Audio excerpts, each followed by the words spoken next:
If you love flowers as much as I do and you want to know what to do with them, then stay here and see what I can create with these supermarket flowers.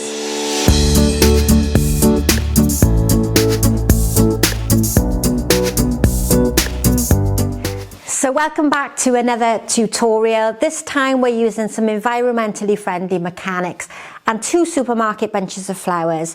So I've got a mixed bunch that had some blue hyacinths and some white tulips, and I'm going to introduce some lovely yellow daffodils. We're heading towards the spring and we're going to be seeing a lot more of the yellow daffodil coming through very soon.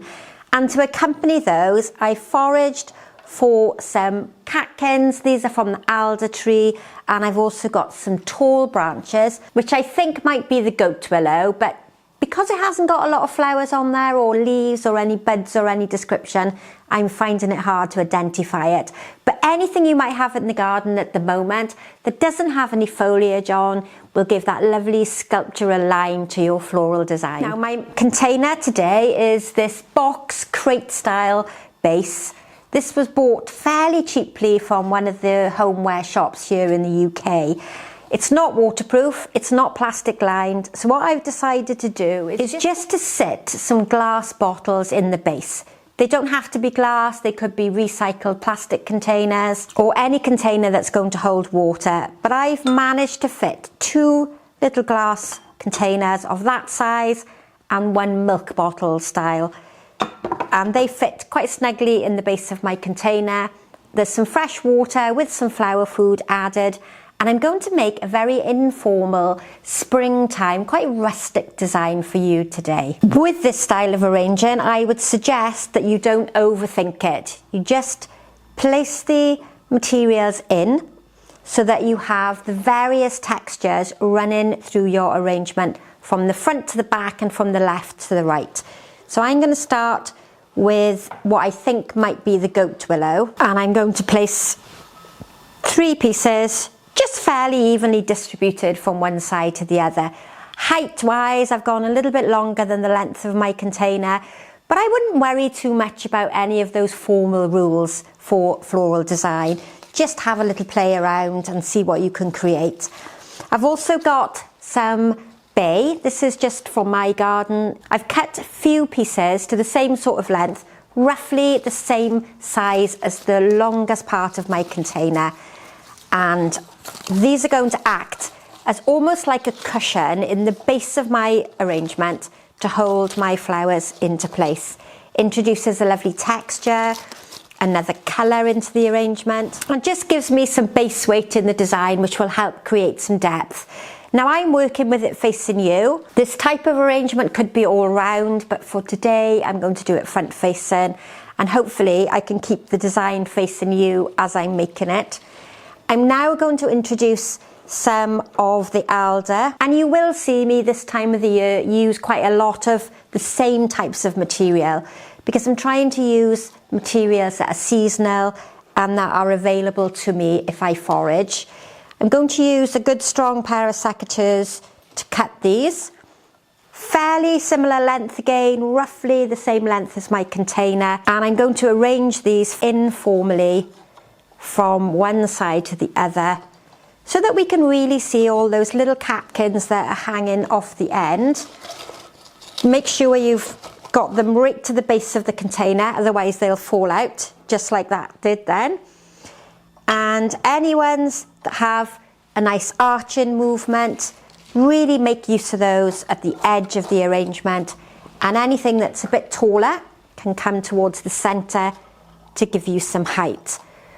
Try and place your materials in so they vary in height, otherwise you get a very solid line across the top of your arrangement.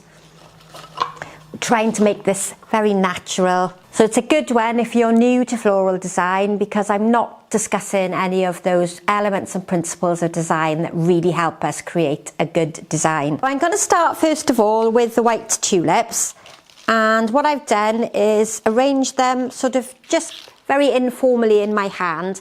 This was quite a small supermarket bunch. One nice clean cut across the bottom. Some are a little shorter than the other, and this is only because they got a bit damaged on my journey home. They fell off my van seat and one of the two heads snapped. So I've got a couple that are shorter than the rest, and they are going to work much better at the front of my arrangement. I'm going to aim to spread the colour from one side of the arrangement to the other. I'm not worried about the placements, but I am making sure that I've removed any greenery from the bottom so that we keep that water nice and clean and we stop cross-contamination of any bacteria. Right, so my next flower is going to be the lovely bright yellow daffodil. Soon we'll be able to pick these from the garden, which is even nicer. Now I haven't cut the daffodils, and there is a good reason for that.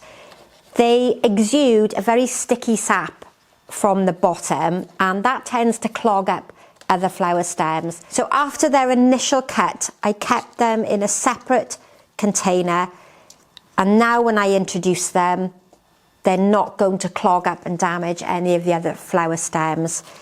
And if you want to know more about floral design and the basic sort of rules behind it, then I do run lots of online classes. I can link the website below there and you can pop over and have a look. And if you want to study floral design in more depth, then one of those courses might be quite good for you.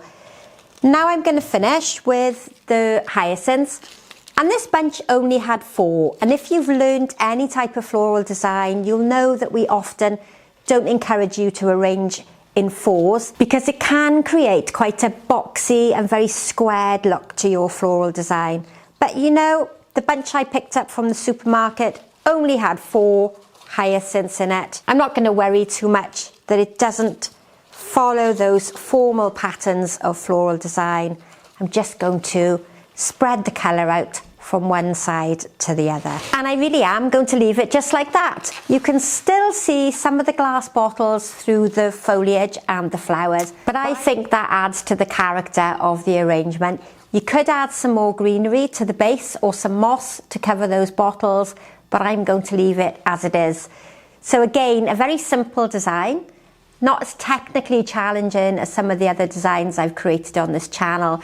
A really good one for beginners, and even better if you've got grandchildren or family coming to stay. You can go out for a walk, forage for some materials, and just add some garden flowers or some supermarket bought flowers. So as ever, thanks for watching. Don't forget to subscribe to the channel, particularly if you want to learn more floral designs just like this. Stick to the end of the video because you'll see some beautiful photos of this floral design. I look forward to seeing you all again for another tutorial. Thanks for watching and goodbye for now.